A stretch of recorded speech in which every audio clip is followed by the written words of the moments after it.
শুভ সকাল বন্ধুরা, কেমন আছো তোমরা সবাই? আশা করছি সবাই ভালো আছো, সুস্থ আছো, আর আমরাও ভালো আছি। আমার আরও একটা নতুন ব্লগে তোমাদের অনেক অনেক স্বাগত জানাচ্ছি। তো সকালে উঠেই কিন্তু তোমাদেরকে একটা মাছ দেখালাম, কি বলো তো, মাগুর মাছ। তো গতকালকে না এই মাগুর মাছটা ছোটদা নিয়ে এসেছিলো। তো আমাদের যেহেতু নিরামিষ ছিল, তো সেই কারণে রান্না করিনি, এই হাঁড়িটার মধ্যে কিন্তু রেখে দিয়েছিলাম।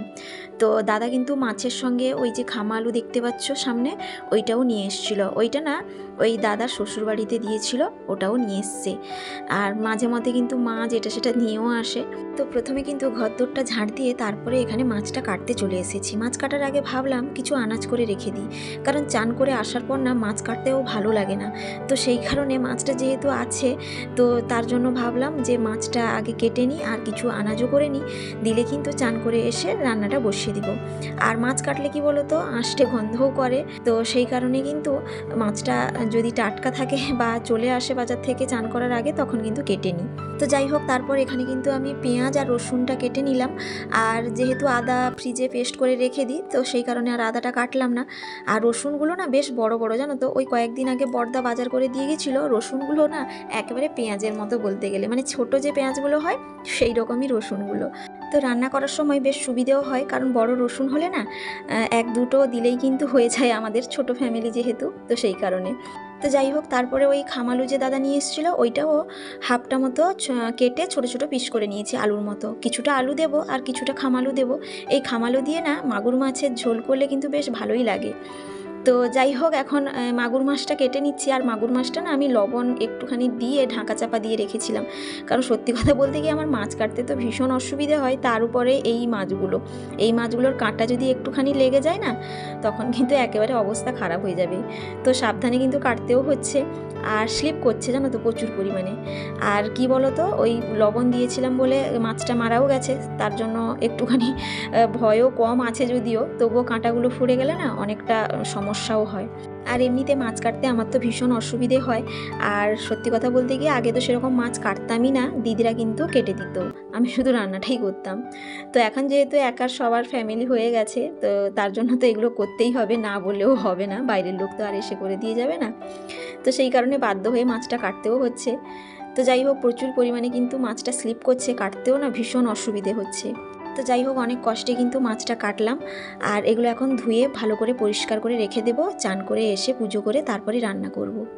তো তারপর কিন্তু চান করে পুজো করে নিয়েছি, তারপর এসে কিন্তু এখানে ভাতটা বসালাম। প্রথমে ভাত বসিয়ে তারপরে চা খাবো বা অন্যান্য কাজগুলো করব। তো যাই হোক, এখানে ওই যে পালোগুলো ছোটো ছোটো পিস করে কেটেছিলাম, এখানে রোদে দিয়েছি। তো এক দুটো রোদ লাগলে কিন্তু শুকনো হয়ে যাবে। আর থালার মধ্যে দিয়ে দিয়েছি, কিছুটা দিলে না তাড়াতাড়ি শুকনো হয়ে যাবে। তো তারপর কিন্তু চলে এলাম, সমুর জন্য একটুখানি কেলক্স বানিয়ে দিচ্ছি, আর আমার জন্য চা করেছি। তো সমু উঠে ব্রাশ করে নিয়েছে।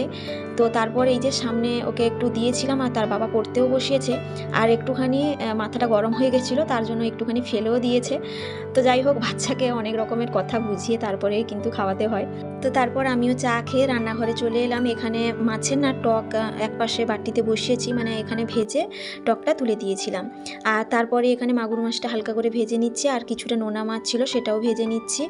আর ভাবছিলাম ওই মাছগুলোই রান্না করব, তারপরে ভাবলাম মাগুর মাছটা যদি মারা যায় তখন কিন্তু নষ্ট হয়ে যাবে মাছটা। তো সেই কারণেই কিন্তু ওই মাছগুলো কিছুটা রান্না করছি, আর মাগুর মাছটাও রান্না করে নিচ্ছি। তো যাই হোক, টকটা একদিকে হয়ে গেছে, নামিয়ে নিচ্ছি।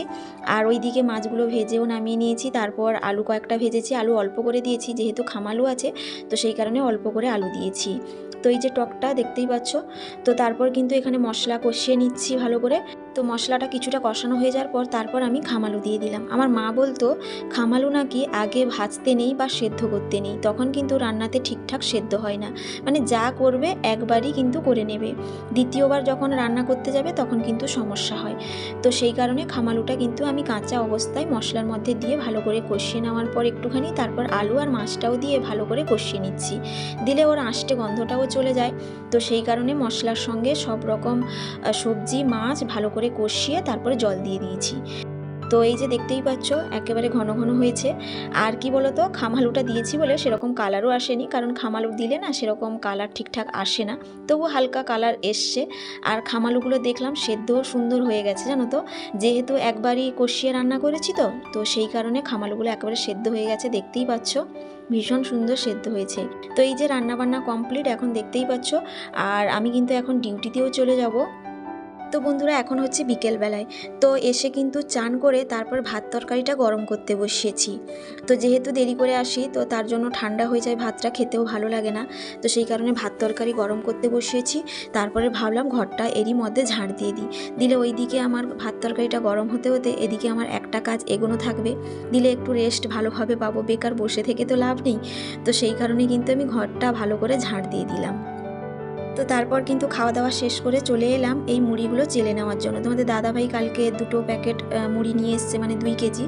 তো আমরা তো কিনে খাই মুড়িটা, চালটাও কিনে খাই। আমাদের বাড়িতে জমি আছে যদিও সেভাবে চাষ করা হয় না, ওই একজন দাদা চাষ করেন, আর আমরা সেরকম চাষ করি না।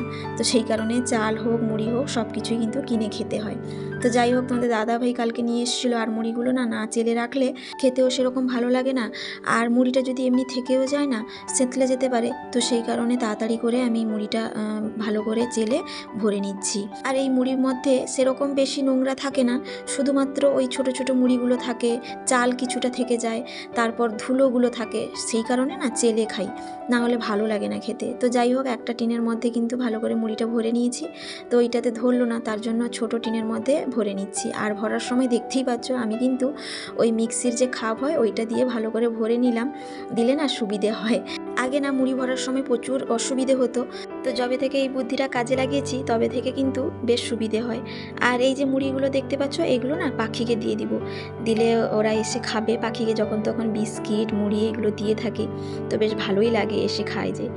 তো যাই হোক, তারপরে চলে এলাম রান্নাঘরে। খাওয়া দাওয়া করে কিন্তু বাসনগুলো জলে একটু ভিজিয়ে রেখেছিলাম, তো তারপর এখন এসে কিন্তু মেজে ভালো করে ধুয়ে মুছে পরিষ্কার করে নিচ্ছি। সকালে উঠলে কিন্তু সেই সকাল থেকে যে কাজ শুরু হয় পুরো একেবারে সন্ধে পর্যন্ত কাজ চলতে থাকে। কোনো কোনো সময় রাত্রিবেলায়ও কোনো প্রোগ্রাম থাকলে তখনও কিন্তু রাত্রিবেলায়ও শান্তি নেই, মানে বলতে গেলে সকাল থেকেই রাত্রি পর্যন্ত কন্টিনিউ চলতে থাকে। তো যাই হোক, একার সংসারে কিন্তু সব কিছু নিজেকেই ম্যানেজ করে চলতে হয়, কিছু করার নেই। তো যারা একা থাকো তারা নিশ্চয়ই জানবে। আর তার উপরে আমি যেহেতু কাজে চলে যাই তো সেই কারণে কিন্তু বেশি সমস্যা হয়। বাড়িতে থাকলে যদিও এতটা সমস্যা হতো না, যে টাইমটা কাজে চলে যাই সেই টাইমটা হয়তো অন্যান্য কাজগুলো এইগুলো করে নিতাম। যেহেতু বাড়িতে থাকি না সেই জন্য বাড়িতে এলে তারপরে কাজগুলো এক এক করে গুছিয়ে নিই। তো যাই হোক, তোমাদের সঙ্গে কথা বলতে বলতে বাসন মেজে ভালো করে সিঙ্কটাও পরিষ্কার করে নিলাম। তারপর এখানে বাসনগুলো উল্টে রেখে দিচ্ছি, দিলে কি বলো তো, ওই জল শুকনো হলে আবার ভরে রাখবো বাস্কেটে। তো যাই হোক, তারপরে চলে এলাম ওই পালোগুলো যে ভালো করে ধুয়ে হাঁড়ির মধ্যে জল ভরে রেখেছিলাম, তো সেইগুলো এখন আস্তে আস্তে করে জলগুলো ফেলবো। কি বলতো, নিচে না পালোগুলো বসে গেছে, খুব সাবধানে কিন্তু জলগুলো ফেলতে হবে। দেখতেই পেলে একটু জল ফেলার পরে কিন্তু হলুদ জলগুলো চলে এসেছিলো, ওইগুলোর সঙ্গে কিন্তু পালোগুলো বেরিয়ে আসে।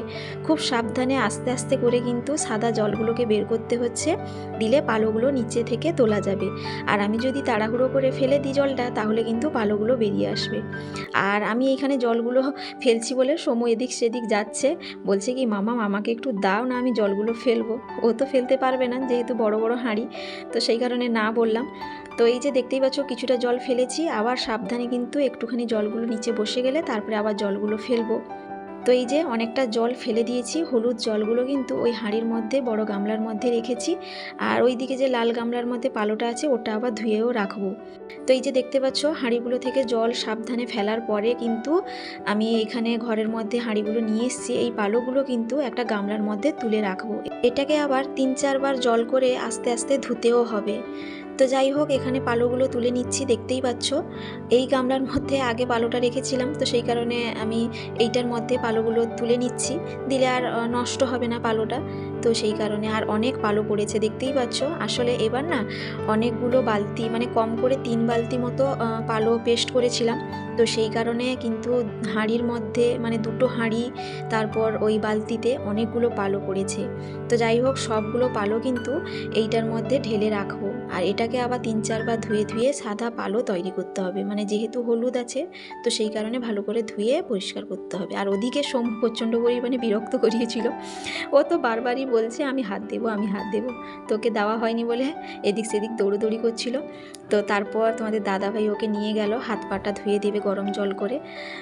তো সন্ধ্যার সময় একটু ভালো করে হাত পা ধুয়ে তেল টেল মাখাতে হয়। তো সারাদিন তো ওই বাইরেই থাকে বলতে গেলে, তো সেই কারণে। তো যাই হোক তোমাদের সঙ্গে কথা বলতে বলতে পালোগুলো সব গামলার মধ্যে বের করে নিয়েছি, দেখতেই পাচ্ছ। আর ওই হাঁড়িটা ধুয়েও গামলাতে দিয়ে দেবো। এই পালোটাকে আবার 4-5 বার মতো জল দিয়ে ধুয়ে ধুয়ে পরিষ্কারও করতে হবে। তো তারপর চলে এলাম ওই পালোগুলো যে একবার ধুয়েছিলাম, যে পালোগুলো বেরিয়েছে, তো সেই পালোগুলোকে না আবার জল ভিজিয়ে রেখেছিলাম। তো সেটাকে আবার দ্বিতীয়বার ভালো করে জল দিয়ে ধুয়ে চেপে চেপে নিচ্ছি। মানে এই পালোগুলোকে যতবার ধোবে পালো কিন্তু ততবারই একটু না একটু বেরোবে। তো এমনি গতবার যেটা দেখলাম না, তৃতীয়বার যেটা ধুয়েছিলাম সেটা 2 চামচ মতো পড়েছিল। তো এখন আর বেশি ধোবো না, দ্বিতীয়বার ধুয়েই কিন্তু রেখে দেব। অনেককে বলতেও শুনেছি যে পালো নাকি যত পচবে তত নাকি ভালো পালো বেরোবে, কিন্তু আমার মনে হয় সেরকমও নয়। কারণ আমি যেটা দেখলাম, আমি আগের দিন ধরো পেস্ট করে রেখেছি, পরের দিন সন্ধ্যার সময় ধরো কি বিকেলে হয়তো পালোটা ধুয়ে নিলাম, তো সেরকমও দেখেছি পালো বেশ ভালোই পড়েছে। তো আমার মনে হয় না যে পালো পচলে যে ভালো বেরোবে না হলে বেরোবে না, সেরকম নয়। কারণ এটাও সেই আদার মতো বলতে গেলে, তো পেস্ট যেভাবে হবে সেইভাবেই কিন্তু পালোটা বেরোবে। তো যাই হোক এই পালোগুলো এখন ভালো করে ধুয়ে নেব। আর অনেকগুলো পালো ছিল, ওই একবারই ধুয়ে নেব, কম করে হলেও 1 ঘন্টা সময় তো লাগবেই। তো এই পালোটা যে ধুয়ে নিচ্ছি না দ্বিতীয়বার, তো এটাতেও বলতে গেলে প্রায় হলেও 1 বাটি মতো তো পালো অবশ্যই পড়বে। তো যাই হোক দেখতেই পাচ্ছ এই যে ভালো করে পালোগুলো ধুয়ে নিয়েছি, বড় বড় হাঁড়িতে সব জলগুলো বসিয়ে রেখেছি। আর একটু আগে যে পালোটা আমি তুলে রাখলাম ওইটার যে হলুদ জলটা, ওইটা কিন্তু বড় হাঁড়ি এবং কালো গামলার মধ্যে কিন্তু রেখেছি। আর এই যে এই ফিল্টারের দেখো কাণ্ড। তো গতকালকে না হঠাৎ করে যখন সুইচ দিতে যাই ফিল্টারটা আর চলছে না। ফিল্টারটা আমার বাবার বাড়িতে বিয়ের সময় দিয়েছিল, তো মাটির বাড়ি বলে আমাদের তখন কিন্তু ফিল্টারটা লাগানো ছিল না। তো নতুন বাড়িতেই 6 মাস মতো এসছি, তখন কিন্তু লাগানো হয়েছে। আর মাটির বাড়িতে যখন থাকতাম তখন কিন্তু তোমাদের দাদা ভাইয়ের কোচিনের স্যারেরা মিলে একটা ওই বসিয়ে রাখা যে ফিল্টারগুলো হয় ওইগুলোই দিয়েছিলেন, তো ওখান থেকেই জলটা খাওয়া হতো বেশিরভাগ সময়। তো এই জন্য এইটা লাগানো ছিল না। তো নতুন ঘরে 6 মাস মতো এসছি, লাগানো হয়েছে। তো কালকে যখন আমি সুইচ দিতে যাই অন হচ্ছে না। তো তারপর তোমাদের দাদাভাই এই দাদাভাইকে ফোন করেছিল। এই দাদাভাই তোমাদের দাদাভাইয়ের অফিসের কিন্তু ওই টুকিটাকি ডিস্টার্ব হলে সারাতে যায়। তো বেশ কম পয়সাও নেয় যে বাড়িয়ে কিছু নিয়ে নিবে বা হঠাৎ করে এটা চেঞ্জ সেটা চেঞ্জ করে দেবে, সেরকমও নয়। তো সেই কারণে তোমাদের দাদাভাই কিন্তু এই দাদাভাইকে ফোন করেছিল। আর ওনার বাড়ি কিন্তু কাঁথি, তো সেই কারণে উনি এসছেন। আর উনি কিন্তু খুলে দেখার পর বললেন যে ওই একটা সার্ভিসিং টাইপের হয় না, ওই রকমই করতে বলছে মেশিনটা। তো হাসিও পেলো জানো তো, যে 6 মাস মতো হলো সার্ভিসিং করতে হচ্ছে। তো অন্যান্য কিছু বা সমস্যা ছিল না, ওইটাই সমস্যা একটুখানি ছিল। তো মেশিনটা খুলে ভালো করে ধুয়ে মুছে পরিষ্কার করার পর কিন্তু অনও হয়ে গেছে। আর উনিও একটা মেশিন দিয়ে কিন্তু চেকও করলেন যে জলটা ঠিকঠাকই বেরোচ্ছে, ঠিকঠাকই হচ্ছে। এই মেশিনের সাহায্যে কিন্তু ওই দাদাভাই একটু চেক করে দেখলেন যে কতটা কি হচ্ছে না হচ্ছে। আর এই যে তোমাদের দাদাভাই ওনার জন্য এইসব মিষ্টি নিয়ে এসছে। আর গাজরের যে হালুয়া দেখতে পাচ্ছ ওটা কিন্তু সমুর জন্য নিয়ে এসছে তোমাদের দাদাভাই, আর সঙ্গে দুধও আছে। তো দুধটা প্যাকেট কেটে নিলাম, ঢেলে নিলাম বাটির মধ্যে। দুধটা ছিল না, শেষ হয়ে গেছিলো, তো সেই কারণে দুধও আনতে বলেছিলাম। আর এই যে ওনার জন্য সিঙ্গাড়া, মিষ্টি আর জিলিপি নিয়েছি, কিন্তু উনি বলছেন আমার আবার সুগার আছে, খাবো না এইসব। তো যাই হোক ওনাকে একটুখানি দিয়ে এসেছি, তো উনি একটু খাচ্ছেন, শুধু জিলাপিটা খাননি। তো তারপর কিন্তু চা বসিয়েছিলাম, আর ওনার জন্য ঝুড়ি আর বিস্কিট নিয়ে যাব। তো ওনাকে দিয়ে এসেছি। আর এখানে তারপর আমি দুধটা গরমও বসিয়ে দিলাম। তো এই যে উনি খাচ্ছেন আর তোমাদের দাদাভাই সোমো একটু খাচ্ছে। তো এখানে বসে একটু গল্প গুজব হচ্ছিলো, আর সোমো বলছিল চা খাবে। তো তার জন্য তার বাবা কিন্তু একটু বকাবকিও করছিল। তো তারপর আমিও একটু চা নিয়ে চলে এলাম, চাটা খাবো বলে। সন্ধ্যার সময় তো আমার অভ্যেস আছে একটু চা খাওয়ার। তো এই যে দেখতেই পাচ্ছ ফিল্টারটা লাগানো হয়ে গেছে, এখন ঠিকঠাক জলও বেরোচ্ছে। আর ওই দাদাভাই এই ফিল্টারটাই কোনো চেঞ্জ করেননি বলে পয়সাও নিতে চাইছিলেন না। তো জোর করে 300 টাকা দেওয়া হয়েছিল, উনি আবার 100 টাকাও ঘুরিয়ে দিয়েছেন। তো না দিলে একটা খারাপ লাগে, এতক্ষণ এসে পরিষ্কার করলেন, তো সেই কারণে। তো এখন হচ্ছে রাত্রিবেলায় ওই একটুখানি ভাত করেছি, তোমাদের দাদাভাই বলল শরীরটা ভালো নেই, ভাত খাবে না। আর ওই শেষদির বাড়িতে চাউমিন দিয়েছে আর ভাতে একটু আলু মাখা করেছি, আর দুপুরে না ওই মাছের ঝোল একটু বেশি হয়ে গেছিলো। দুজন তো খেতেই, আর সমু তো খুবই অল্প পরিমাণে খায়, তো এইগুলো থেকে গেছে, তো সেইগুলো দিয়েই খাওয়া হচ্ছে। তো খাওয়া দাওয়া শেষ করে এখন বাসনগুলো মেজে ভালো করে ধুয়ে পরিষ্কার করে রেখে দিচ্ছি।